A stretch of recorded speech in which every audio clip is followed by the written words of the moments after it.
नमस्कार विद्यार्थी मित्रों, धोरण 11 संस्कृत विषय में 14मो पाठ चतस्रो विद्या एटले के 4 विद्याओं।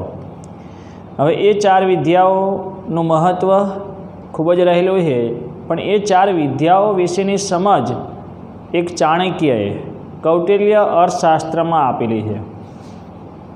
हवे अर्थशास्त्रनुं महत्व आपणे तो घणी रीते जोवा जईए तो अर्थशास्त्र एटले अनेक अर्थ त्यां लेवामां आवे छे।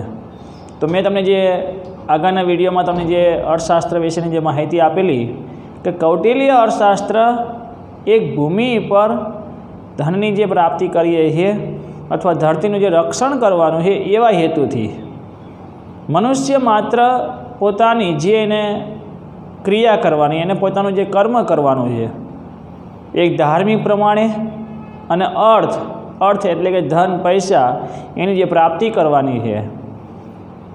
तो एना माटे 4 विद्याओं में 3 वेद पछी वार्ता। तो वार्तानो अर्थ तो 3 वेद ए तो आपने समझाई गया कि 3 वेद पहला हता। अथर्ववेदनुं महत्व हतुं नहीं एटले एने त्रय कहेवातुं।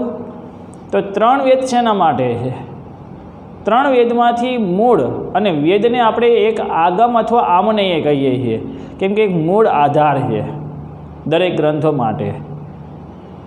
जे ग्रंथों में जे अपना जीवन माटेनी कंईक उपयोगी बाबतों जे पण आपने समझाई है, पण दरेकनुं मूळ वेद छे, वेद अने उपनिषदो छे। तो अहींया जे कौटिल्य अर्थशास्त्र है, कौटिल्य अर्थशास्त्रना 15 अधिकरण में राज्य कई रीते आपणे चलाई शकीए छीए, एटले राज्यनो जे पण कार्यभार है एनी आपणे जवाबदारी निभाववानी है। तो कई रीते मात्र त्यां ए जे चूंटणी द्वारा जे राजकारणीओ जे राजनेताओ बनी जाय है पछी सामे कंई ज नहीं, कोई आयोजन नहीं, कोई ध्यान नहीं राखवानुं, आ योग्य नहीं। राजनीति माटे कौटिल्य अर्थशास्त्र जे आपने समझायुं है, जो कि मात्र खाली एक राजनीति माटे नहीं, धर्मनीति, राजनीति अने एक पोते पोताना संसार में परिवार माटे पण जे अमुक नियम है अने ए प्रमाणे जे रहे है एना माटे कौटिल्य अर्थशास्त्र बहुत जरूरी है। तो कौटिल्य अर्थशास्त्र विषयनी समझण तमने जे अगाऊ आपेली ए प्रमाणे आगळना विडियो में तमे जोई गया कि धर्मनीतिनी विचारणा करनारा धर्मशास्त्रो अनेक छे, पण साथे एक राजनीतिनी विचारणा करनारा अर्थशास्त्रो पण घणा है। पण आम अर्थशास्त्र एवो आपणे शब्द लईए एटले एक ज याद आवे कौटिल्य अर्थशास्त्र, केम के महत्वनुं छे। केम के जेने पोताना विचारोथी एक बाळकने एक महान मौर्य वंशनो प्रथम सम्राट चंद्रगुप्त जे राजा बनाव्यो हतो, हवे एना विचार केवा हशे? तो अने एना विचारो प्रमाणे राज्यनी व्यवस्था कई रीते राखी शकाय, जे पण करता है, जे मुख्य है एनी जे विचारणा है मंत्रीओ द्वारा विचारणाओ कर्या पछी कई रीतनी व्यवस्था करी शकाय, कई रीते प्रजाओने सुख आपी शकाय अथवा प्रजा पोते पोतानी मेहनतथी ए एमनुं फळ प्राप्त करी शके। आ बधी व्यवस्थाओनी विचारणा थती होवी जोईए। एटले राजनीति माटे कौटिल्य अर्थशास्त्र महत्वनुं छे। एमां 4 विद्याओनी आपणे वात थयेली, पण पहला अमुक पूर्व जे आचार्यो थई गेला है एमना मत विशेनी वात थयेली। तो एमां मानवा एटले मनुना मतनो स्वीकार करनार सौ कोई मानवो कहे है, एटले मनुना जे पण पुत्रो है तो ए एमना मतने स्वीकारे है। तो ए केटली विद्याओ कहे है? 3। त्रय एटले 3 वेद, वार्ता एटले कृषि कार्य, पशुपालन, व्यापार वाणिज्यनो ज्ञान आपती विद्या अने त्रीजी दंड नीति। आ 3 विद्याओने कहे है। पछी बृहस्पतिना जे शिष्यो है एटले बृहस्पतिना मतनो स्वीकार करनार जे पण छे ए त्यां केटली विद्याओ कहे है? 2 ज विद्या कहे है, वार्ता अने दंड नीति। ज्यारे दंड नीति एक ज विद्या है एवो मात्र दैत्य गुरु शुक्राचार्यना शिष्यो कहे है, एटले एमना मतनो स्वीकार करनार सौ कोई कहे छे। मनुना मतनो स्वीकार करनार सौ कोई 3 विद्याओ कहे है, बृहस्पतिना मतनो स्वीकार करनार सौ कोई 2 विद्या कहे छे। ज्यारे दैत्य गुरु शुक्राचार्य एटले के उष्णसना मतनो स्वीकार करनार सौ कोई एक ज विद्या है, दंड नीति एम कहे छे। જ્યારે કૌટિલ્ય એટલે કે ચાણક્ય અથવા બાળપણનું એમનું જે નામ છે, મૂળ નામ છે વિષ્ણુગુપ્ત, તો એ ચાણક્ય કૌટિલ્ય કેટલી વિદ્યાઓ કહે છે? 4 વિદ્યાઓ છે એવું કહે છે. 4 વિદ્યાઓમાં આન્વિક શીખી. આન્વિક શીખી એટલે આમ જોઈએ તો 3 વેદ માટે જે 3 વેદમાં જે સમજાયું છે એ જ આન્વિક શીખી છે. પણ આન્વિક શીખી એટલે એક સત્ય દર્શન, તમે પ્રત્યક્ષ નિરીક્ષણ દ્વારા સત્ય દર્શન કરી શકો. એક તમે એનું તર્ક કરી શકો, ના બરાબર છે, સાચું છે. પ્રત્યક્ષ, પરોક્ષ નહીં. પ્રત્યક્ષ તમે એનો અનુભવ કરી શકો કે આ પ્રકૃતિ શું છે, આત્મા શું છે, હું શા માટે આ કાર્ય કરું છું. જેનો જે સત્ય દર્શન કરી શકે એ આન્વિક શીખી વિદ્યા, એટલે 4 વિદ્યાઓને કૌટિલ્ય પોતે કહે છે. અહીંયા સુધી મેં તમને સમજાવ્યું હતું. હવે આગળ જોઈએ. સાંખ્યમ યોગ લોકાયતમ ચ ઇતિ આન્વિક શીખી. સાંખ્યમ એટલે કે સાંખ્ય દર્શન છે, એક દર્શન શાસ્ત્ર. આપણે વેદોમાં તમને સમજાયું હતું, વૈદિક સાહિત્યના પરિચયમાં 6 વેદાંગો, 6 ઉપવેદો અને 6 દર્શન. એ 6 દર્શનમાં એક આવે સાંખ્ય આવે, એક યોગ આવે, યોગ દર્શન આવે, એક ન્યાય દર્શન આવે, પૂર્વ ઉત્તર મીમાંસા અને વૈશ્વસિક દર્શન, એમ 6 દર્શન છે. પણ દર્શનશાસ્ત્રનો અર્થ શું થાય પહેલાં આપણે એ સમજીએ, કેમ કે અહીંયા સાંખ્ય, યોગ અને લોકાયતમ એટલે ન્યાયશાસ્ત્રની વાત થઈ છે. તો હકીકતમાં દર્શનશાસ્ત્ર એટલે શું? તો દર્શનશાસ્ત્ર એને કહેવાય કે જે જીવ જગત અને ઈશ્વરના સ્વરૂપને, એના સંબંધો વિશેનો જે અભ્યાસ કરે છે અને અભ્યાસ કરનાર જે શાસ્ત્ર છે, એટલે કે જીવ જગતને ઈશ્વર, એના વિશેનું જે એનું જે સ્વરૂપ છે, ઈશ્વરનું જે આ જીવ જગત અને ઈશ્વરનું જે સ્વરૂપ છે એની સાથે જે પણ સંબંધો છે એના માટેનો જે અભ્યાસ કરનાર જે શાસ્ત્ર કહેવાતું હોય તો એ દર્શનશાસ્ત્ર, કે જેના દ્વારા આપણને એક સાચા જીવ જગતને ઈશ્વરની ખબર પડે છે. અને એ સત્ય પરીક્ષણ દ્વારા, એટલા માટે ત્યાં કીધું કે આન્વિક શીખી વિદ્યા, એટલે આ જે છે ને સાંખ્ય, યોગ અને ન્યાય દર્શન એટલે કે ન્યાયશાસ્ત્ર જે છે એ જ આન્વિક શીખી છે. એ જે દર્શનશાસ્ત્રમાં કહ્યું છે ને એ જ આન્વિક શીખી. કેમ કે પ્રત્યક્ષ એનું વિવેચન કરીને જે આપણે દર્શન, આપણે સત્ય દર્શન કરીએ છીએ, તો એ 6 દર્શનની વાત અહીંયા આન્વિક શીખીમાં થયેલી છે. સાંખ્ય, તો હવે સાંખ્ય દર્શન જે છે એ કોને ત્યાં? એ તો પ્રકૃતિ પુરુષનું વિવેચન દર્શાવતું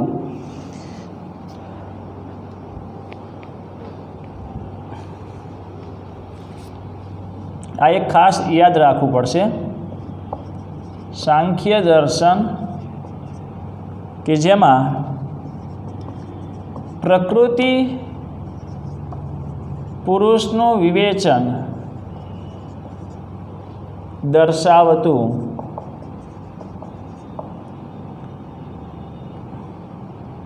શાસ્ત્ર. હવે એ જે છે ને એ કોને રચેલું છે? કપિલ મુનિએ.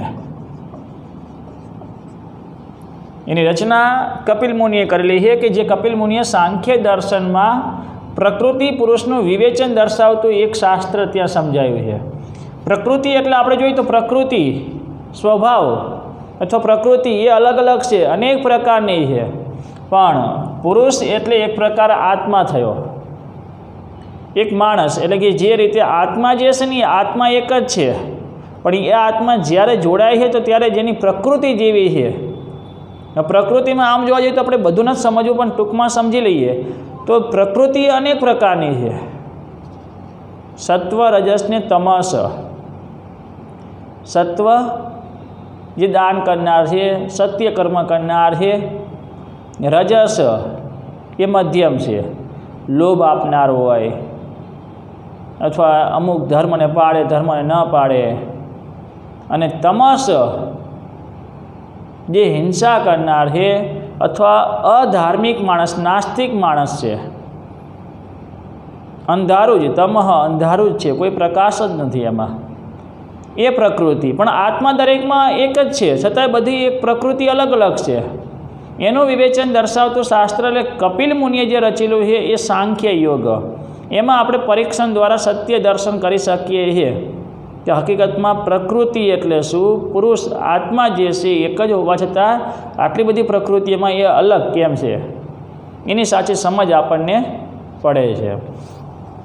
યોગ, તો યોગ એટલે કે જે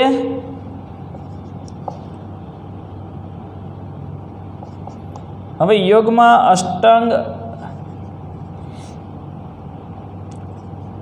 અષ્ટાંગ યોગ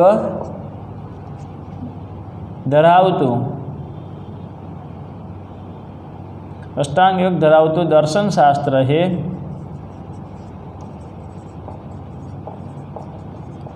જેની રચના પતંજલિ ઋષિએ કરેલી છે.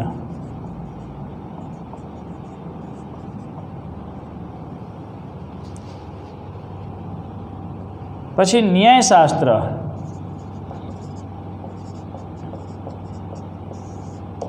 હવે ન્યાયશાસ્ત્રમાં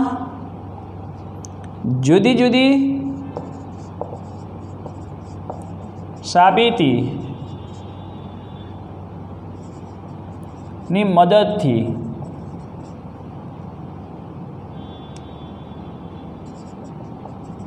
કોઈ ઘટના સાબિત કરવી.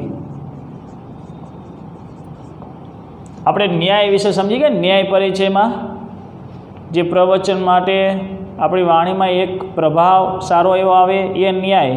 પણ અહીંયા એ પણ સમજી ગયા કે સંસ્કૃતમાં એક ન્યાયશાસ્ત્ર તરીકે એક અલગ ગ્રંથ પણ છે. તો એ આ ન્યાયશાસ્ત્ર કે જે ન્યાયશાસ્ત્રમાં જુદી જુદી સાબિતીઓની મદદથી કોઈ ઘટના સાબિત કરવી. જુદી જુદી જે પણ સાબિતીઓ છે એનાથી એની મદદથી આપણે કોઈ પણ ઘટના હોય તો એને સાબિત કરવી. ભાઈ એને સત્ય પરીક્ષણ કરવું. આપણે પ્રત્યક્ષ આન્વિક્ષિકી વિદ્યામાં જ આવશે. હવે આગળ અષ્ટાંગ યોગ. અષ્ટાંગ યોગ ધરાવતો દર્શનશાસ્ત્ર એટલે પતંજલિ ઋષિ જેમને 8 અંગ માટે જે યોગની જે વાત થઈ એ પ્રમાણે યમ, નિયમ, ધ્યાન, ધારણા. તો આ જે બાબત છે યમ, નિયમ, આસન, પ્રાણાયામ, પ્રત્યાહાર, ધારણા, ધ્યાન અને સમાધિ, આ 8 અંગ આપેલા છે. એ 8 અંગ દ્વારા જે રીતે આપણે સાચા એક ધર્મને એક નિયમ પ્રમાણે, યમ એટલે સંયમ થાય, અને એ રીતના 8 અંગ દર્શાયા છે.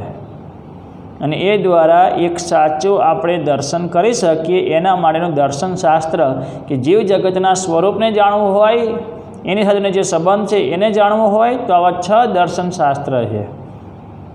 અને એને આપણે પ્રત્યક્ષ જાણી શકીએ, એનું સત્ય દર્શન આપણે કરી શકીએ છીએ. તો આ પ્રમાણે અહીંયા જે સમજાય પ્રમાણે કે સાંખ્ય, યોગ અને ન્યાયશાસ્ત્ર એ આન્વિક્ષિકી વિદ્યા કહેવાય છે. તો આન્વિક્ષિકી વિદ્યાનો અર્થ એવો થયો કે જે પણ યોગ્ય પરીક્ષણ દ્વારા સત્ય દર્શન કરાવતી એક વિદ્યા છે કે એને આપણે હેતુ વિદ્યા પણ કહી શકાય અથવા તર્ક વિદ્યા પણ કહી શકાય. કે જે આપણે તર્ક કરીએ છીએ, યોગ્ય પરીક્ષણ દ્વારા જ આપણે એનું સાચું દર્શન કરીએ છીએ. આ એક જીવ જગત અને ઈશ્વરનું સાચું દર્શન કરી શકીએ છીએ. એ જે 6 દર્શન એમાં સમજાય છે. અને જે ઋષિમુનિએ જેની જે રચના કરેલી છે, જેમાં પ્રકૃતિ પુરુષની જે વાત થઈ છે, એ સિવાય 8 યોગ વિશે જે 8 અંગની જે વાત થઈ છે. તો આ પ્રમાણે આન્વિક્ષિકી વિદ્યા જે છે એ આપણે પ્રત્યક્ષ આપણે એનું પરીક્ષણ દ્વારા સત્ય દર્શન કરી શકીએ છીએ. આગળ ધર્મ ત્રયયામ, ખાલી એક માત્ર આ તો ખાલી જેને જે રચેલું કપિલ મુનિ દ્વારા રચાયેલું સાંખ્ય દર્શન, પતંજલિ ઋષિ દ્વારા રચાયેલું યોગ દર્શન અને ન્યાયશાસ્ત્ર એટલે કે ગૌતમ મુનિ દ્વારા એની રચના થઈ છે. ન્યાયશાસ્ત્રના રચના જે છે ને ગૌતમ મુનિ છે. 6 દર્શનો આપણને આપેલા છે, અલગ અલગ જે આપેલા છે એમાંથી 3 દર્શન વિશે અહીં આપણને સમજાયું કે આને આન્વિક્ષિકી કહેવાય છે, જેનું આપણે સત્ય દર્શન કરી શકીએ છીએ. આગળ ધર્મ ત્રયયામ, ધર્મ અધર્મ શબ્દ છૂટો પડશે, ધર્મ અધર્મ. તો ધર્મ અધર્મ, ધર્મ અને અધર્મ ત્રયયામ એટલે 3 વેદમાં છે. ત્રયયામ એટલે ત્રયમાં છે એટલે 3 વેદમાં છે. ધર્મ અને ધર્મ એ 3 વેદમાં, ઋગ્વેદ, યજુર્વેદ ને સામવેદ માં ધર્મ કોને કહેવાય અને અધર્મ કોને કહેવાય? આમ તો બે ઉપદેશ એમાં આપેલા છે, વિધિ અને નિષેધ. વિધિ એટલે આમ કરવું જોઈએ, નિષેધ એટલે આમ ન કરવું જોઈએ. આ ધર્મ કહેવાય ને આ અધર્મ કહેવાય. ધર્મ કોને કહેવાય? સત્યના માર્ગે જઈને જે પણ આપણે કર્મ કરીએ છીએ એમાં ધર્મ કયો? અને ધર્મને યાદ કરવા માટે ઘણા બધા સ્મૃતિશાસ્ત્રોની રચના થઈ છે કે જે આપણને વારંવાર ધર્મ યાદ કરાવે છે કે એક માણસ તરીકે આપણો ધર્મ શું કહેવાય છે. આપણે પ્રાણી કથાઓની વાત કરીએ ને, પ્રાણી કથાઓ જે પ્રાણીઓ પર આધારિત છે, પણ માણસ અને પ્રાણીઓમાં એટલો ફરક છે. માણસ માત્ર એક ધાર્મિક છે, ધર્મ પ્રમાણે કાર્ય કરે છે. અધર્મના માર્ગે કામ કરનાર, અધર્મથી જે પણ માણસ કદાચ કલ્યાણને ઈચ્છે છે, અધર્મથી ઘણા બધા તો ધન્ય પ્રાપ્ત કરે છે, પણ અધર્મનું કાર્ય કરનાર માણસ બહુ લાંબા સમય સુધી સુખને પ્રાપ્ત કરતો નથી. એનો સમય આવે એટલે સંપૂર્ણ રીતે બધી રીતે એનો નાશ થાય છે. ધર્મ કોને કહેવાય? ધર્મ પ્રમાણે જે કાર્ય કરે છે અને કદાચ એને કોઈ એવું સંકટ આવે છે અથવા દુઃખ આવે છે તો ઈશ્વર એને ત્યાં એ મદદ માટે તૈયાર જ હોય છે. ધર્મ અને ધર્મ જે છે ને એ ત્રણેય વેદમાં ત્યાં કહેલા. એટલે ત્રણેય વેદની વિદ્યા શા માટે જરૂર છે? ધર્મ કોને કહેવાય અને અધર્મ કોને કહેવાય એને સમજવા માટે. અર્થ અનર્થો વાર્તાયામાં. અર્થ શબ્દ છૂટો પડે. અર્થ અનર્થવો, અનર્થ, અર્થ અને અનર્થ. તો અર્થ અને અનર્થ એટલે કૃષિ વગેરે દ્વારા પ્રાપ્ત થતું યોગ્ય ને અયોગ્ય એવું ફળ અથવા ધન. આપણે કૃષિ કાર્ય, પશુપાલન અને વેપાર વાણિજ્ય દ્વારા જ્યારે પણ જે ધન કમાઈએ છીએ કેટલું આપણા માટે યોગ્ય છે ને કેટલું અયોગ્ય છે, અર્થ અને અર્થ એ વાર્તા નામની વિદ્યામાં સમજવાનું છે. તો વાર્તા નામની વિદ્યામાં યોગ્ય ને અયોગ્ય એવો ધન વિશેનું બાબત એમાં સમજવાની હોય છે કે આપણે કૃષિ કાર્ય દ્વારા જે યોગ્ય ફળ આપણને મળે છે, આપણને મહેનતથી મળે છે. મહેનત ના કરે તો અયોગ્ય ફળ એટલે કે જે આપણને ધન પણ પ્રાપ્ત થતું નથી. એમને બેઠા બેઠા કોઈ ના મળે કંઈ. પણ સાચું જ્યારે આપણે કૃષિ કાર્ય, ખેતી કઈ રીતે કરી શકાય છે, પશુપાલન માટે પશુઓનું કઈ રીતે પાલન કરી શકાય છે, વેપાર વાણિજ્ય માટે જે ધંધો છે એને આપણે કઈ રીતે સંભાળી શકીએ છીએ, ત્યારે આપણને એક આપણી સાચી મહેનત પ્રમાણે આપણને યોગ્ય અર્થ એટલે ધન આપણને મળે છે. આગળ નય અપનયો હો. નય અપનયો દંડ નીતિયામહ. તો ન્યાય અપનયો એટલે અન્યાય. તો ન્યાય અને અન્યાય એ દંડ નીતિમાં છે. ન્યાય અને અન્યાય એ દંડ નીતિમાં છે. એટલે દંડ આપવાની જે વ્યવસ્થા છે, અપરાધીને જે સજા આપવાની હોય છે, તો એના માટે ન્યાય અને અન્યાયની વાત એમાં થઈ છે. ન્યાય કોને કહેવાય? જેને આપણે દંડ નથી આપવાનો, ભાઈ એ સાચો છે એને દંડ ના આપ, એ અપરાધી નથી. અન્યાય જે કરે છે,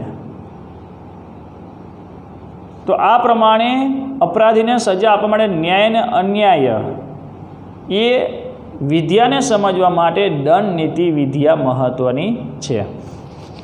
હવે ચારે ચાર વિદ્યાઓ પહેલાં આપણે મત, પૂર્વ આચાર્યોનો મત સમજી ગયા. દરેકનો જે મત છે એ પ્રમાણે વિદ્યાઓ. પણ કૌટિલ્ય અર્થશાસ્ત્રમાં ચાર વિદ્યાઓ જે કહી છે એમાં આન્વીક્ષિકી, જે પ્રત્યક્ષ આપણે સત્ય દર્શન કરી શકીએ છીએ. ધર્મ અને અધર્મને જાણવા માટે ત્રણેય વેદમાં છે. અર્થ અને અનર્થ એટલે યોગ્ય ફળ છે કે અયોગ્ય ફળ એને પ્રાપ્ત કરવા માટે વાર્તા નામની વિદ્યા છે. અને છેલ્લી ન્યાય અને અન્યાય માટે દંડ નીતિ વિદ્યાની વાત થયેલી છે. પેલો ફકરો જે અધૂરો હતો એને હું પૂર્ણ કરીને અહીંયા લખી દઉં, પછી આપણે આગળ સમજીએ. પહેલાં આગળ પણ જે શબ્દાર્થ લખાયા હતા આને પણ તમે અલગથી એ રીતે લખો તો ભલે, અથવા ના લખો તો પણ ચાલશે. શબ્દાર્થમાં આપેલા છે. ટિપ્પણી વિભાગ જે તમારી જે ચોપડી છે એમાં આપેલું છે. ખાલી માત્ર એક કપિલ મુનિની જે રચના, પતંજલિ ઋષિની રચના, એ ખાલી આપણે યાદ રાખવાનું રહેશે.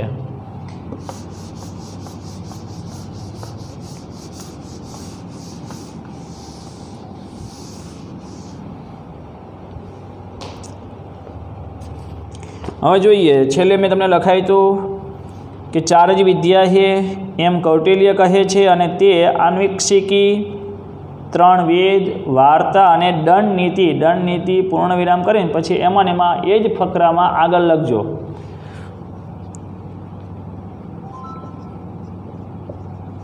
સાંખ્ય, અષ્ટાંગ યોગ અને ન્યાયશાસ્ત્ર એ આન્વિક્ષિકી છે.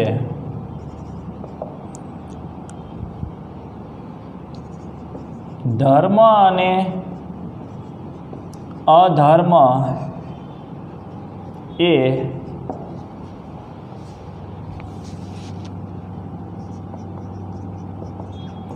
ત્રણેય વેદમાં છે. એટલે કે ઋગ્વેદ, યજુર્વેદ અને સામવેદ ત્રણેય વેદમાં ધર્મ અને અધર્મ વિશે છે. અર્થ અને અનર્થ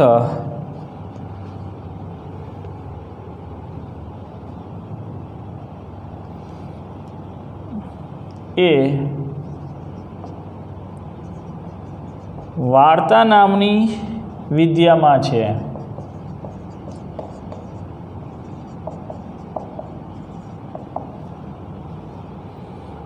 ન્યાય અને અન્યાય, ન્યાય અને અન્યાય એ દંડ નીતિમાં છે. તો અહીંયા પહેલો ફકરો પૂરો થાય છે. પહેલા ફકરામાં મેં તમને જે શરૂઆતમાં પૂર્વ જે થઈ ગયેલા જે આચાર્યોએ જે મત દર્શાવ્યો છે અને કૌટિલ્ય જે 4 વિદ્યા કહી એટલું મેં તમને લખાઈને સમજાવ્યું હતું. એ જ પ્રમાણે હવે 4 વિદ્યાઓમાં શેનું મહત્ત્વ છે? આન્વિક્ષિકી એટલે જે રીતે સાંખ્ય, અષ્ટાંગ યોગ, ન્યાયશાસ્ત્ર એવા જે 6 દર્શન છે. દર્શનશાસ્ત્રમાં જે જીવજગત, ઈશ્વરના સ્વરૂપને અને સંબંધ વિશે જે આપણે અભ્યાસ કરીએ છીએ, પ્રત્યક્ષ જે પરીક્ષણ દ્વારા જે સત્ય દર્શન કરીએ છીએ એ આન્વિક્ષિકી છે. અને ધર્મ અધર્મ વિશે જે સમજીએ છીએ એ ત્રણેય વેદમાં છે. અને અર્થ અને અનર્થ એટલે કે જે આપણે ખેતી દ્વારા જે પણ આપણને યોગ્ય અયોગ્ય જે ફળ મળે છે એ વાર્તા નામની વિદ્યામાં છે. ન્યાય અને અન્યાય વિશે જે જાણવું હોય તો એના માટે દંડ નીતિ વિદ્યામાં છે. હવે આગળ બીજો ફકરો, એને આપણે હવે એક એકને સમજીએ. આ પહેલા ફકરાનો જે અધૂરો ભાગ હતો એ આપણે પૂરો થયો. હવે બીજો ફકરો.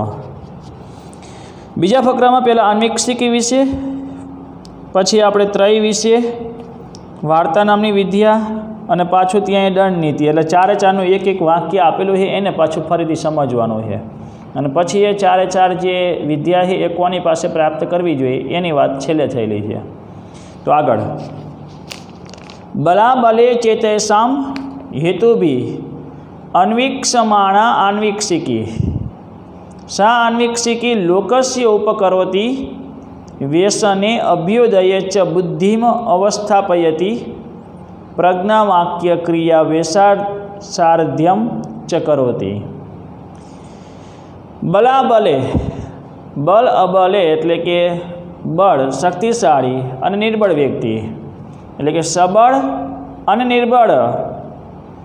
ચ એતાસામ, ચ એટલે કે અને સબળ અને નિર્બળ, એતાસામ, એતાસામ એટલે એમના અથવા એમનું, હેતુભી હેતુ વડે અથવા કોઈ ન્યાય વડે, એમનું ન્યાય વડે, અન્વીક્ષમાણા, અન્વીક્ષમાણા એટલે પરીક્ષણ કરાતી વિદ્યા એ આન્વિક્ષિકી છે.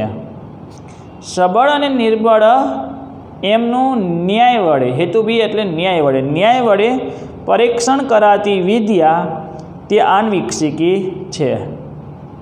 શક્તિશાળી કોણ છે અને ક્યાં કોણ હીન છે એ બાબતનું જ્ઞાન આપણે માત્ર ત્યાં એ એક ન્યાય વડે પરીક્ષણ કરાતી વિદ્યા, આપણે સત્ય પરીક્ષણ આપણે એનું કરી શકીએ છીએ કોણ ત્યાં એ મહાન વીર છે, કોણ હીન છે. સબળ અને નિર્બળ એ ન્યાય વડે એમનું પરીક્ષણ કરાતી વિદ્યા, એટલે એમનું જે આપણે પરીક્ષણ કરીએ છીએ, એમના પરીક્ષણ દ્વારા જે આપણે વિદ્યા પ્રાપ્ત કરીએ એ કઈ છે? તે જ આન્વિક્ષિકી છે. સા આન્વિક્ષિકી લોકસ્ય ઉપકરોતી, તે આન્વિક્ષિકી લોકસ્ય ઉપકરોતી એટલે લોકોનો ઉપકાર કરનારી વિદ્યા કહેવાય. કેમ કે આન્વિક્ષિકી નામની જે વિદ્યા આપણે એક સારા એવા જાણકારની પાસે, સારું જેની પાસે જ્ઞાન છે એને જ ખ્યાલ આવે. અજ્ઞાની માણસને આની ખબર ના પડે. અજ્ઞાનીમાંથી દૂર થયા પછી જ્યારે જે સાચા જ્ઞાનને પ્રાપ્ત કરીએ છીએ ને ત્યારે આન્વિક્ષિકી વિદ્યાને આપણે પ્રાપ્ત કરીએ છીએ. આન્વિક્ષિકી વિદ્યાને જે લોકો પ્રાપ્ત કરે છે એને ખબર પડે છે સાચું અને ખોટું કોને કહેવાય. કેમ કે એને સત્ય દર્શન કરેલું છે. એને જે પ્રમાણે આપણો આત્મા પ્રકૃતિ વિશે જાણે છે કે હું પોતે આ જગતમાં આવેલો છું, હું કોણ છું, હું શા માટે, આ કાર્ય મારા માટે કેમ છે અને આ મારે જ કામ કરવું જોઈએ. હવે હું પણ જે હોય છે એ દૂર થવું જોઈએ. હું જ કરી શકું છું, આમ હું જ કરું તો જ થાય, આ કર્મ માત્ર હું એકલો જ કરી શકું છું. આવા અહંકારી માણસ જે ઘમંડી હોય એનાથી કંઈ થતું નથી. એનું સાચું દર્શન આપણને થાય છે કે કોણ સબળ છે ને કોણ નિર્બળ છે, એનું પરીક્ષણ દ્વારા. હવે એના માટે તમને યાદ કરાવું. સીતાના સ્વયંવરમાં સબળ અને નિર્બળ કે એમનું ન્યાય વડે પરીક્ષણ કરાતી એક વિદ્યા આન્વિક્ષિકી સત્ય દર્શન પરીક્ષણ દ્વારા, કે જે કુદરતી રીતે આત્મા બધું તો એક જ છે પણ પ્રકૃતિ અલગ અલગ છે. જે અહંકારથી ભરેલી છે, લોભથી ભરેલી છે, મોહ માયાથી ભરેલી છે, આ બધી પ્રકૃતિ અલગ અલગ છે. તો એમાં રામ, રાવણ એ સિવાયના મહાન શક્તિશાળી રાજાઓ હાજર છે. તો સીતાના સ્વયંવરમાં શિવ ધનુષ્યને તોડવાનું છે ઊંચકીને. તો અનેક રાજાઓ તેને ઊંચકી શકે એવા હતા, પણ પ્રકૃતિ બધાની અલગ હતી. કોઈની અહંકારથી ભરેલી હતી, મોહમાયાથી ભરેલી હતી, કોઈના વિચાર અલગ હતા. રામ જે વિષ્ણુ અવતાર છે, હવે એના વિચારો વિશે તો આપણે કંઈ કહેવાનું રહેતું નથી. એ માત્ર ત્યાં શિવ ધનુષ્યને ઊંચકી શકે છે. રાવણ શક્તિશાળી છે, કૈલાસ પર્વતને આખો એ ઊંચકી શકતો હોય તો શિવ ધનુષ્ય એના માટે શું કહેવાય? એટલે સબળ અને નિર્બળ એમનું ન્યાય વડે પરીક્ષણ કરાતી વિદ્યા એટલે એ આન્વિક્ષિકી છે, જે સત્ય દર્શન આપણે કરીએ છીએ. અને એ જ આન્વિક્ષિકી વિદ્યા લોકોનો ઉપકાર કરે છે. વ્યસને અભ્યુદયે, વ્યસને એટલે સંકટમાં અથવા આફતમાં, આપત્તિમાં, અભ્યુદયે ઉન્નતિમાં, પ્રગતિમાં, બુદ્ધિમાં અવસ્થાપયતી, બુદ્ધિને અથવા વિચારને સ્થાપિત કરે છે. અવસ્થાપયતી, બુદ્ધિમાં અવસ્થાપયતી એટલે બુદ્ધિને અથવા વિચારને સહજ રીતે સ્થાપિત કરે છે. આપત્તિમાં અને ઉન્નતિમાં, જેને આન્વિક્ષિકી વિદ્યાની જ ખબર નથી, આન્વિક્ષિકી વિદ્યા જેને પ્રાપ્ત કરી જ નથી, તો ઉન્નતિના સમયમાં અને આફતના સમયમાં એની બુદ્ધિ જે હોય ને એ સહજ રીતે ત્યાં એ સમાન રહેતી નથી. ઊંચ નીચ ક્યારેક ત્યાં એ ઉન્નતિના સમયમાં, એટલે જ્યારે પ્રગતિ છે, કોઈ પણ આનંદનો અવસર છે, પ્રસંગ એવો છે, બહુ હરખાઈ જાય છે, ઉછળે છે વધારે. હા, કેટલું બધું સુખ. હવે એ સુખના સમયમાં એટલો બધો એ જો આનંદ વ્યક્ત કરી શકતો હોય તો દુઃખના સમયમાં પછી એને રડવાની ક્યાં જરૂર છે? ખબર જ છે. અને દુઃખ આવે ત્યારે રડવા બેસે, સુખ આવે ત્યારે વધારે પડતા આનંદને વ્યક્ત કરે. એ બંનેને સહજ સ્થાપિત કરનારી વિદ્યા એટલે આન્વિક્ષિકી છે. ઉન્નતિના સમયમાં કે આફતના સમયે આફત આવી છે તો આફતને દૂર કઈ રીતે કરી શકાય? સહજ રીતે સ્થાપિત, એટલે આપણા વિચારને ત્યાં સમાન રાખે છે. ભાઈ આફત આવી છે તો એને દૂર કરવાનો પ્રયત્ન કરવો જોઈએ, ના કે રડવા બેસવું જોઈએ આફત આવી છે એટલે. આ તો આફત આવે અને જાય, ક્યારેક આપણે પ્રગતિ પણ થાય ને ક્યારેક આપણે આફતમાં આવી જઈએ. એટલે સુખ દુઃખ તો આવ્યા કરે છે, એને સમાન રાખવાના છે. સુખમાં બહુ છલકાઈ ના જવું અને દુઃખમાં નીચે ના બેસી જવું કે ભાઈ મારે જ દુઃખ આવ્યું છે. એટલે કહેવાનો અર્થ એ કે આ બંનેની બાબતમાં આપણે સત્ય દર્શન કરીએ કે સુખ અને દુઃખ તો આવ્યા કરે છે. એ બંનેને સમાન સહજ રીતે સ્થાપિત કરનાર એટલે આન્વીક્ષિકી વિદ્યા, એટલે કહ્યું કે લોકોનો એ ઉપકાર કરે છે. પ્રજ્ઞા વાક્ય ક્રિયા વેસારધ્યમ. પ્રજ્ઞા એટલે બુદ્ધિ, વિચાર, વાક્ય એટલે વચન, ક્રિયા એટલે કર્મમાં, વેસારધ્યમ એટલે નિપુણતાને, કુશળતાને, કરોતી એટલે સંપન્ન બનાવે છે, પૂર્ણ બનાવે. નિપુણતાની એની જે કુશળતા છે એને પૂર્ણ બનાવે છે. વિચાર, વચનને, કર્મને આન્વીક્ષિકી વિદ્યા દ્વારા જે વિચાર છે એ વિચારો દ્વારા જેનું વચન છે અને વચન દ્વારા જેનું કર્મ છે અને એ કર્મ બાબતમાં જેની કુશળતા છે એ કુશળતામાં એને સંપન્ન એટલે સંપૂર્ણ એને પૂર્ણ બનાવે છે.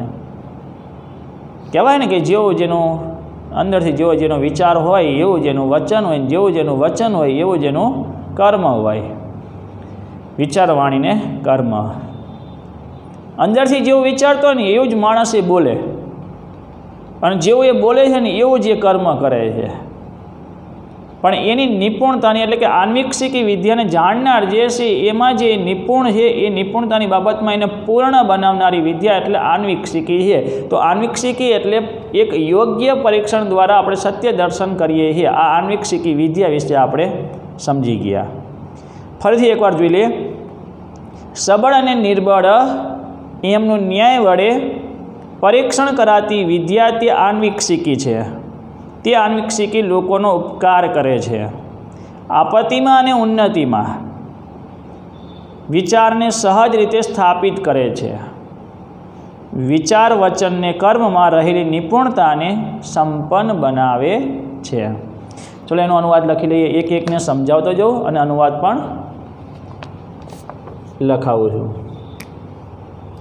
તો બીજા ફકરામાં આન્વીક્ષિકી વિદ્યા કોને કહે છે એ બાબત આપણે સમજી ગયા. બીજો ફકરો,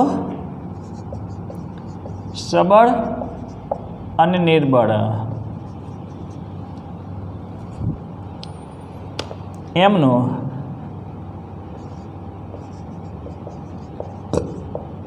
ન્યાય વડે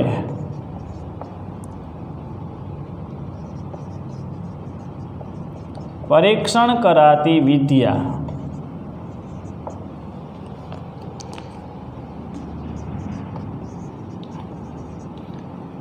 તે આન્વીક્ષિકી વિદ્યા છે.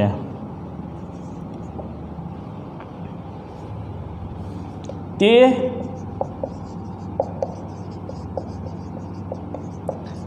આન્વીક્ષિકી લોકોનો ઉપકાર કરે છે.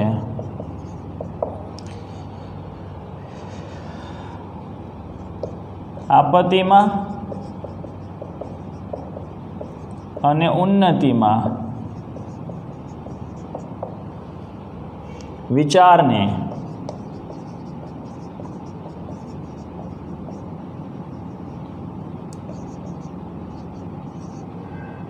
સહજ રીતે સ્થાપિત કરે છે.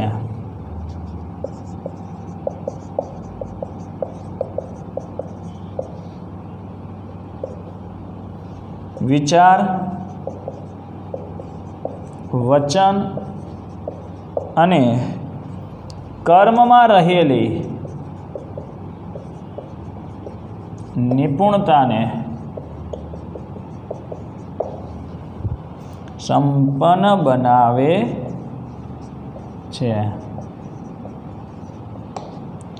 તો અહીંયા આપણે આન્વીક્ષિકી વિશે આપણે સમજી ગયા કે જેમાં સબળ, નિર્બળ એમનું ન્યાય વડે પરીક્ષણ કરાતી એક વિદ્યા, સત્ય દર્શન કરાવતી એક વિદ્યા કે જે આન્વીક્ષિકી છે, જે લોકોનો ઉપકાર કરનારી છે. આફતના સમય કે ઉન્નતિના સમયમાં બંનેમાં એ વિચારને સમાન રાખે છે. વિચાર, વચનને, કર્મમાં રહેલી જે નિપુણતા છે એટલે આપણે જો વિચારીએ સારું વિચારીએ છીએ એવું સારું વચન છે, ને કર્મમાં જે આપણી કુશળતા રહેલી, જે નિપુણતા રહેલી છે એને પૂર્ણ બનાવે છે.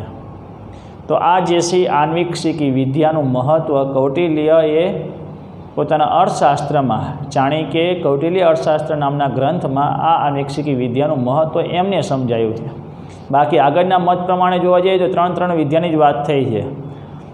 3 વેદ, વાર્તા અને દંડનીતિ. હવે એને આપણે એક પછી એક સમજવાનું છે. આગળ 3 વેદ વિશે ત્યાં કહ્યું છે. સામર્ગ્ય યજુર્વેદાઃ સ્ત્રયઃ સ્ત્રયી શબ્દ છૂટો પાડીએ. સામ ઋગ યજુર્વેદાઃ એટલે આ શબ્દ આપેલો છે એકમ ઇતરેતર દ્વંદ સમાસ પ્રમાણે આપેલો છે. સામ ઋગ સામવેદ, મૃગ ઋગ્વેદ, યજુર્વેદ, વેદાઃ બહુવચન શબ્દ એટલે સામવેદ, ઋગ્વેદ અને યજુર્વેદ. ત્રયસ્ત્રયી ત્રયઃ એટલે એ ત્રણ, ત્રયી એટલે ત્રયી છે એટલે ત્રણ વેદ આપણે કહીએ તે. સામવેદ, ઋગ્વેદ અને યજુર્વેદ એ ત્રણ ત્રયી છે. એ ત્રણ વેદ તરીકે રહેલા છે.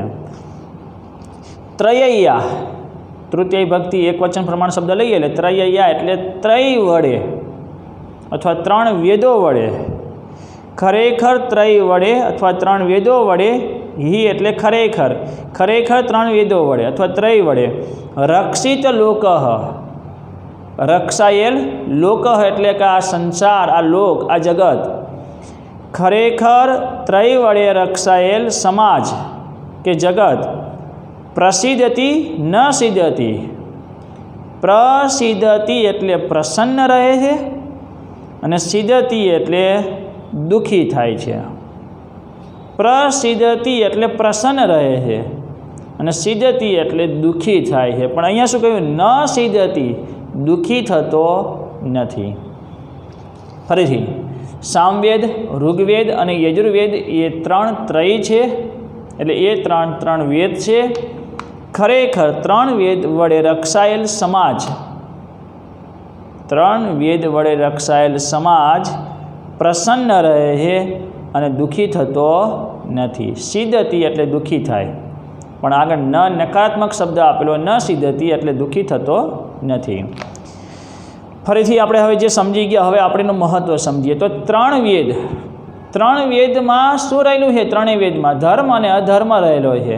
તો ધર્મ અને અધર્મ દ્વારા એટલે ત્રણેય વેદની વિદ્યા, એક સારા વિદ્યાને જાણકાર એવા વિદ્વાન વિપ્રની પાસે આપણે ત્રણેય વેદોનું મહત્ત્વ સમજીએ છીએ.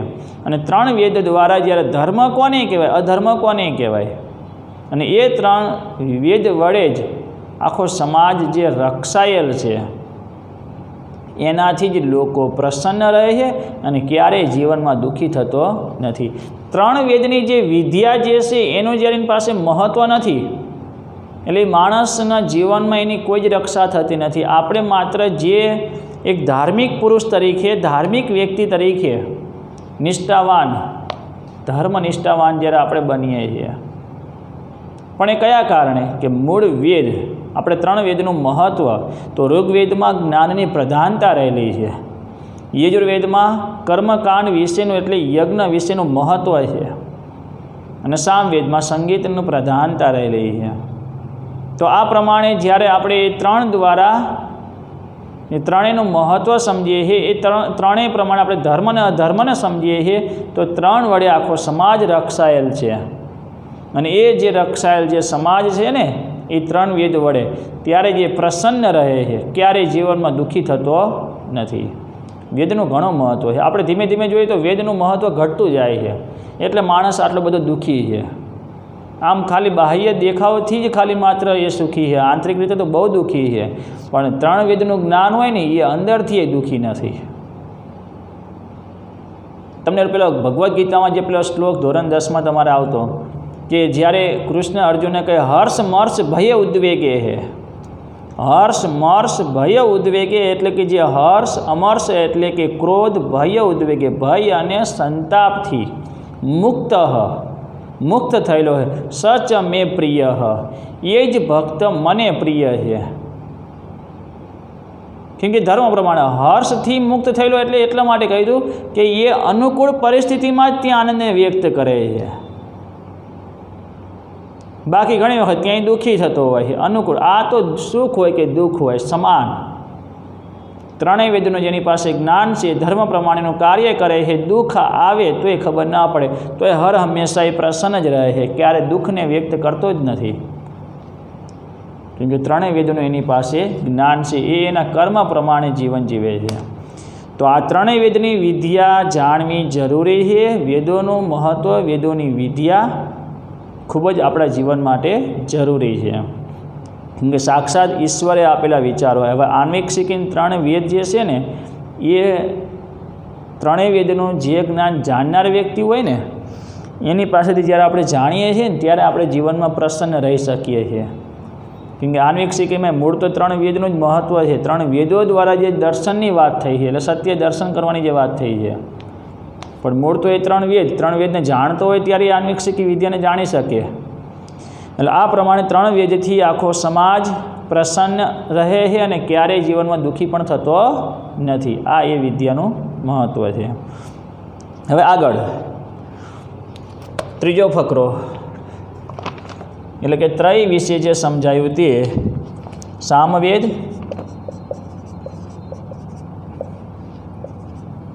ઋગ્વેદ અને યજુર્વેદ, એ 3 ત્રય છે. એ 3 ત્રય છે. ખરેખર ત્રય વડે રક્ષાયેલ સમાજ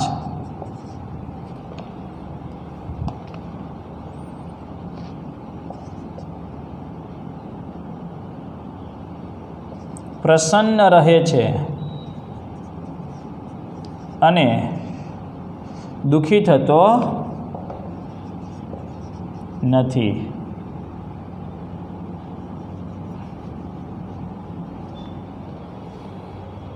દુઃખી થતો નથી. સામવેદ, ઋગ્વેદ અને યજુર્વેદ 3 વેદ જે છે એને આપણે ત્રય કહેવાય છે. અત્યારે જે 4 વેદો એટલે અથર્વવેદનો ઉમેરો કરવામાં આવ્યો. 4 વેદ તો પહેલાંય હતા, એ મેં તમને આગળ પણ સમજાવ્યું છે. એનું મહત્ત્વ ન હોવાને કારણે ત્રય કહેવાતું પહેલાં, વેદ ત્રય એટલે 3 વેદ. એ 3 વેદ ખરેખર 3 વેદ વડે રક્ષાયેલ આખો આ સમાજ એક પ્રસન્નતાને અનુભવે છે અને ક્યારેય એ દુઃખી થતો નથી. હવે આગળ વાત કરીએ આન્વિક શીખી, એના પછી ત્રય એટલે 3 વેદ, અને હવે વાત કરીએ વાર્તા. એટલે હું તમને વાર્તા ન સંભળાવવાનો, પણ વાર્તા એટલે કૃષિ કાર્ય, પશુપાલન અને વેપાર વાણિજ્યનું જ્ઞાન આપતી એક વિદ્યા, એટલે વાર્તા વિદ્યા. કૃષિ પાશુપાલ્યે વાણિજ્યાચ વાર્તા. કૃષિ પાશુપાલ્યે વાણિજ્યાચ વાર્તા. કૃષિ એટલે કે કૃષિ કાર્ય, પાશુપાલ્ય એટલે પશુપાલન, વણિજ્યા ચ તથા વેપાર વાણિજ એ વાર્તા એટલે વાર્તા છે.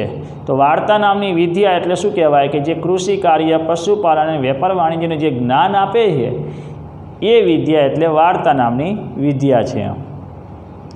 વાર્તા નામની વિદ્યાથી આપણે શું પ્રાપ્ત કરી શકીએ છીએ? એ આપણા માટે એક ઉપકારી કહી શકાય કે જે વિદ્યાથી આપણે ઘણું બધું આપણા જીવન જરૂરિયાત વસ્તુને પ્રાપ્ત કરી શકીએ છીએ. તો એમાં વાત કરી છે ધાન્ય પશુ હિરણ્ય કુપ્ય વિષ્ટિ પ્રદાનાત ઉપકારિકી. શબ્દ એક જ છે, પણ એ શબ્દને હવે આપણે અલગ કરવો પડશે તો સમજાશે. ધાન્ય પશુ હિરણ્ય કુપ્ય વિષ્ટિ પ્રદાનાત ઉપકારિકી. તો પહેલાં ધાન્ય એટલે અનાજ, પશુ એટલે પશુ, હિરણ્ય એટલે સોનું, કુપ્ય એટલે તાંબુ, અને વિષ્ટિ એટલે ઉદ્યોગ, એટલે કે કોઈ પણ આપણને કાર્ય કામ જે કરીએ તે ઉદ્યોગ. પ્રદાનાત ઉદ્યોગ આપતી હોવાને કારણે, પ્રદાન એટલે આપતી હોવાને કારણે ઉપકારિકી ઉપકાર કરનારી છે. અનાજ, પશુ, સોનું, તાંબુ અને ઉદ્યોગને આપતી હોવાને કારણે તે વિદ્યા ઉપકાર કરનારી છે. વાર્તા નામની વિદ્યા આપણે જાણીએ છીએ.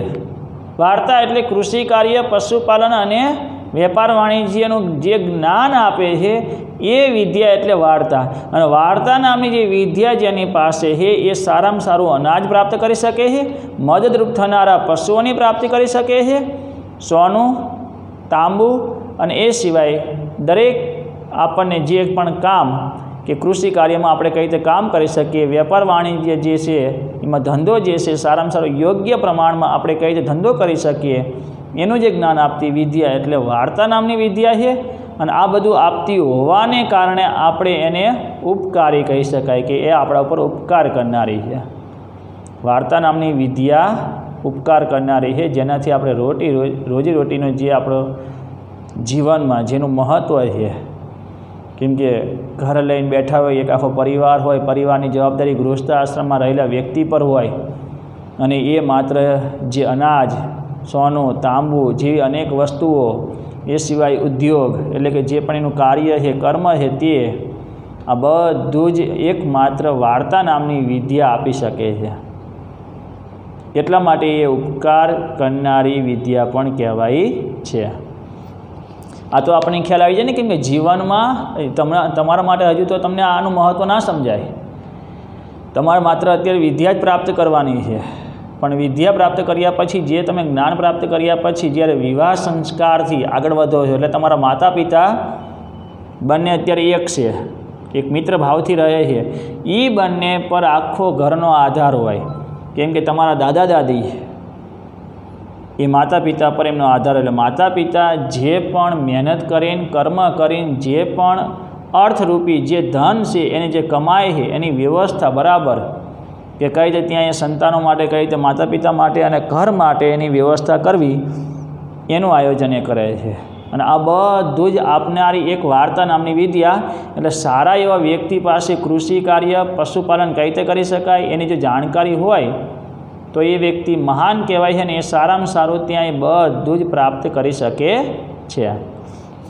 આગળ પણ એ લખી લઈએ. અહીંયા જે આન્વિક શીખી 3 વેદ. હવે આગળ જે મારે લખવાનું છે તે વાર્તા નામની વિદ્યા.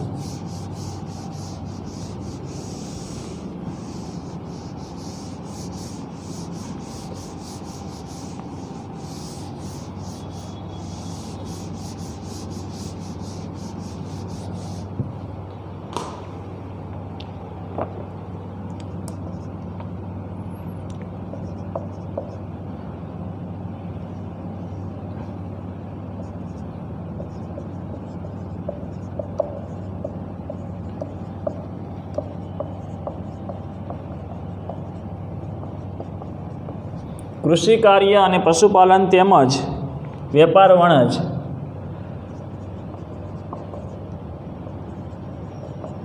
અથવા વેપાર વાણિજ્ય એ વાર્તા છે.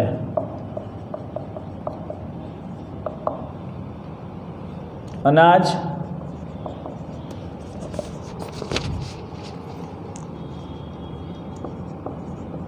પશુ, સોનું, તાંબુ અને વિષ્ટિ જે શબ્દ આપેલો છે એટલે કે એનો અર્થ શું થશે? વિષ્ટિ એટલે ઉદ્યોગ. આપતી હોવાને કારણે અથવા આપતી હોવાને કારણે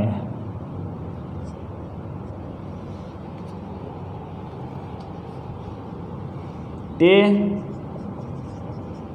ઉપકાર કરનારી છે. અહીંયા કૃષિ કાર્ય, પશુપાલન અને વેપાર વાણિજ્યને આપણે વાર્તા નામની વિદ્યા દ્વારા આપણે સમજવાનું છે. એ વાર્તા નામની વિદ્યાથી આપણે જ સારામાં સારું અનાજ, પશુ, સોનું, તાંબુ અને ઉદ્યોગને આપણે પ્રાપ્ત કરી શકીએ છીએ. એટલે એ આપતી હોવાને કારણે તે ઉપકાર કરનારી કહેવાય છે. હવે આગળ દંડ નીતિ વિશે સમજવાનું છે. અને દંડ નીતિ વિશે આપણે જે આગળ સમજવાનું છે એમાં હવે જોઈએ તો દંડ નીતિ કોને કહેવાય છે. અને દંડ નીતિને સમજવા માટે ખાસ એના પછી દંડ નીતિ નામની જે વિદ્યા છે એનાથી જે પણ રક્ષણ થાય છે અને ખાસ રાજા માટે એ દંડ કેટલો મહત્ત્વનો છે એ બે ફકરા હવે સમજવાના છે. આગળના જે બે બકરા જે છે ને એનાથી આપણે સમજીએ, પણ એક ખાલી એક વાક્ય સમજી લઈએ એટલે ખ્યાલ આવે કે આ ત્રણ વિદ્યાઓથી આન્વિક્ષિકી, ત્રયી અને વાર્તા, આ ત્રણેય વિદ્યાઓનું જ્ઞાન આપતી જે વિદ્યા છે ને એ જ એટલે દંડ નીતિ કહેવાય છે. આન્વિક્ષિકી ત્રયી વાર્તા નામ યોગક્ષેમ સાધન દંડ.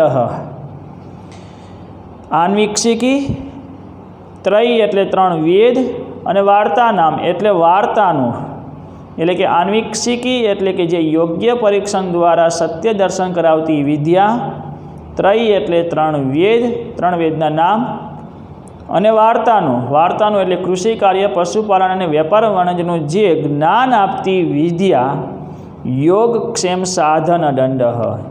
યોગ અને ક્ષેમના સાધનવાળો એ દંડ છે. તસ્ય નીતિ દંડ નીતિ, તેની નીતિ એ જ દંડ નીતિ છે. જો વાક્ય પાછળ આપણે એક અમુક વાક્ય આપણે જે સમજાય છે, આન્વિક્ષિકી, એ પછી અર્થ અનર્થ વિશે, અને એમાં ખાસ એક દંડ નીતિમાં આપણે જોઈ લઈએ યોગ અને ક્ષેમ નામનો જે સાધનવાળો દંડ એ કોને કહેવાય, એટલે એ અર્થ જોઈ લઈએ આપણે આખો. ત્રીજો ક્રમ છે જુઓ, ન્યાય અપનયો દંડ નીત્યામાં. ન્યાય અને અન્યાય એ દંડ નીતિમાં છે, પણ યોગ ક્ષેમ એટલે શું એ અર્થ સમજવાનો. માણસના યોગ એટલે કે સંપત્તિની પ્રાપ્તિ,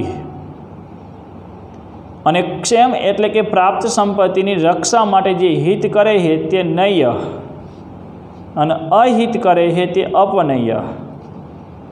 યોગ ક્ષેમના સાધનવાળો દંડ છે, એટલે કે જે યોગ એટલે સંપત્તિની જે પ્રાપ્તિ કરીએ છીએ અને એ પ્રાપ્ત કરેલી જે સંપત્તિ છે એની રક્ષા માટેનો દંડ એટલે એ દંડ નીતિ કહેવાય. એટલે યોગ અને ક્ષેમના સાધનવાળો એ દંડ કહેવાય છે. જે સંપત્તિ પ્રાપ્ત કરી છે એનું રક્ષણ કરવું, અને જે હિત કરે છે એ નય્ય, અને જે અહિત કરે છે એ અનય્ય. એટલે ક્યારેક અકાળે વિનાશ થતો નથી કે આપત્તિ આવતી નથી.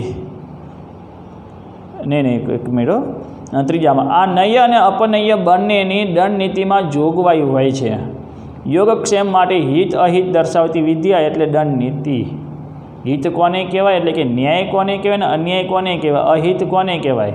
અને અહિત કરનાર જે પણ વ્યક્તિ છે એને દંડ કરવો એ જરૂરી છે, કે જે સંપત્તિ પ્રાપ્ત કરી છે એનું રક્ષણ કરવું, અને જ્યારે એનું રક્ષણ નથી થતું અને જ્યારે કોઈ આપણું અહિત કરે છે ત્યારે એના માટે એક દંડ નીતિ, એને સજા આપવાની એક જોગવાઈ થયેલી છે, અને એ વિદ્યા એટલે એને દંડ નીતિ કહેવાય છે. તો યોગ અને ક્ષેમના સાધનવાળો દંડ એટલે દંડ નીતિ. આન્વિક્ષિકી, ત્રણ વેદ અને વાર્તાનું જ્ઞાન આપતી વિદ્યાના, આનું જે જ્ઞાન આપનારી જે વિદ્યાના યોગ અને ક્ષેમના સાધનવાળો દંડ છે તેની નીતિ એ દંડ નીતિ છે. આન્વિક્ષિકી ધર્મ અધર્મ, ત્રણ વેદનું રક્ષણ કરવું, અને વાર્તા નામની વિદ્યા છે. આ બધું જળવાઈ રહે, આ બધું જ્ઞાન બધાને મળે, પણ એના માટે એક દંડની જોગવાઈ થયેલી હોવી જોઈએ. એટલે તો દ્વિતીય ગુરુ શુક્રાચાર્યના મતનો એવો સ્વીકાર કર્યો કે દંડ નીતિ એક જ મહત્ત્વની છે, એ એક જ વિદ્યા છે. અને દંડ નીતિ વિદ્યા અપનાવવામાં આવે એટલે બાકીની વિદ્યા અથવા બધી રીતે એનું રક્ષણ કરી શકાય છે. એના માટેનો આગળનો ફકરો પણ આપણે સમજવો પડશે. એક આ છેલ્લું વાક્ય આપણે લખી લઈએ, એટલે ચારે ચારનો અર્થ સમજાઈ જાય. આન્વિક્ષિકી,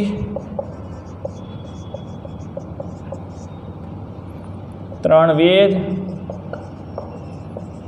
અને વાર્તાનું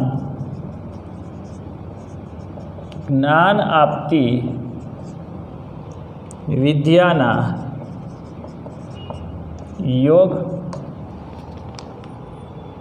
અને ક્ષેમના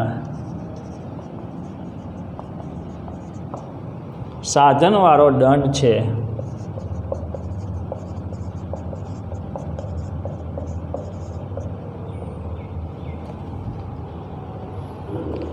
તેની નીતિ એ દંડ નીતિ છે. હવે દંડ નીતિનો જે લાભ છે, દંડ નીતિ જે અપનાવી જોઈએ, શા માટે? એના માટે આપણે હવે દંડ નીતિનું જે મહત્ત્વ છે એ હજુ 2 ફકરા બાકી, અને છેલ્લો ફકરો જે છે ને એ ચારેય વિદ્યાઓ કોની પાસે આપણે પ્રાપ્ત કરવી જોઈએ એની સમજૂતી છે. પાઠ નાનો છે પણ સમજવાની બહુ જ મજા આવે, કેમ કે આપણા જીવન માટે 4 વિદ્યાઓનું મહત્ત્વ ઘણું છે. હવે દંડ નીતિનું જે મહત્ત્વ છે, દંડ નીતિ દ્વારા જ આપણે આ 3 વિદ્યાઓનું જ્ઞાન આપતી આ વિદ્યા, એના માટે એક કે જે પણ આપણે જ્ઞાન પ્રાપ્ત કરીએ છીએ, સંપત્તિ જે પણ પ્રાપ્ત કરીએ છીએ, તો એના માટે યોગ અને ક્ષેમના સાધનવાળો, એટલે જે સંપત્તિ પ્રાપ્ત કરીએ આ જ્ઞાનથી જે પણ પ્રાપ્ત કરીએ છીએ અને એનું જે રક્ષણ કરવું છે, અને રક્ષણ માત્ર દંડથી થાય છે. દંડની જોગવાઈ ન હોય તો જે પણ આપણે પ્રાપ્ત કરીએ છીએ એનું રક્ષણ થતું નથી, ધર્મનું રક્ષણ થતું નથી. જે આપણે યોગ્ય ફળ પ્રાપ્ત કરીએ વાર્તા નામની વિદ્યાથી, તો એ પણ એનું રક્ષણ થતું નથી. પણ દંડની જોગવાઈ હોય તો બધું એનું રક્ષણ થાય છે. એટલે યોગ અને ક્ષેમના સાધનવાળો દંડ જે કયો છે એ તેની નીતિ એટલે દંડ નીતિ, એને આપણે આગળ સમજવાનું. તો બસ અહીંયા હું અટકાવું છું કે અહીંયા સુધીનું જે મેં તમને 4 વિદ્યાઓનો અર્થ સમજાયો. સૌપ્રથમ પૂર્વ આચાર્યોએ જે આપેલો મત, એ પછી જે કૌટિલ્ય અર્થશાસ્ત્રમાં ચાણક્યે આપેલો જે મત હતો 4 વિદ્યાઓનો, એ 4 વિદ્યાઓનો અર્થ, પછી 4 વિદ્યાઓ જે આપણે પ્રાપ્ત કરીએ છીએ એ એક પ્રજા માટે, એક સમાજમાં લોકો માટે કેટલું એનું મહત્ત્વ છે એ આપણે સમજી ગયા. હજુ એક દંડ નીતિનું મહત્ત્વ સમજવાનું છે, અને અંતે કોની પાસે વિદ્યા આ પ્રાપ્ત કરવી જોઈએ એ પણ હજુ મહત્ત્વનું બાકી છે. સારું, તો અહીંયા હું આ પાઠ અહીંયા સુધી અટકાવું છું. જેટલું મેં અનુવાદ લખાયું છે, અનુવાદ તો સહેલું છે, એનું એ જ છે, શબ્દ કોઈ એવા અઘરા નથી, પણ પાઠને સમજવો થોડો મુશ્કેલ છે. એટલે થોડોક આપણે ધ્યાનથી સાંભળજો વિડીયો, અને જે શબ્દો સામે ટિપ્પણી વિભાગમાં પણ એના અર્થ સહિત આપેલા છે એને સમજવાનો પ્રયત્ન કરજો, એટલે પાઠ આપણને સહેલાઈથી સમજાઈ જશે. આજ સુધીનું જેટલું અનુવાદ લખાયું એટલું આપણે તૈયાર કરી દેવું અને દરેક અર્થને સમજવો. અસ્તુ.